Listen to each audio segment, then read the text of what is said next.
партньор, централния бранител на Тотнъм, Кристиан Ромеро. Меси стреля!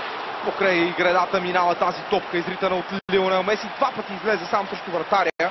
Веднъж пробва да го прехвърли в първия мач между Аржентина и Канада. Не успял обаче Меси да го стори.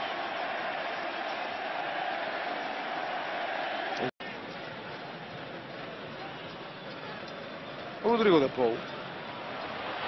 Страхотно подаване, отличен контрол на Алварес! Това е! Един човек трябва, който просто да смени ритъма. Един човек, който с прострелно подаване да разбие защитата на Канада. И всичко става с лекота. Просто овладяването на Хулиан Алварес бе от друга планета.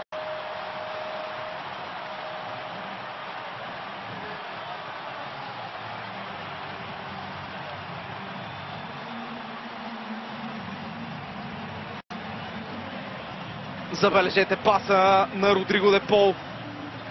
Феноменален наистина, но докосването на Алварес оставя реагира, а завършващия удар бе това, което много нападатели демонстрират между краката на вратаря.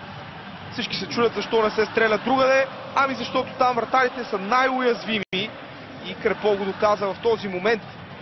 Един от тримата най-впечатляващи футболисти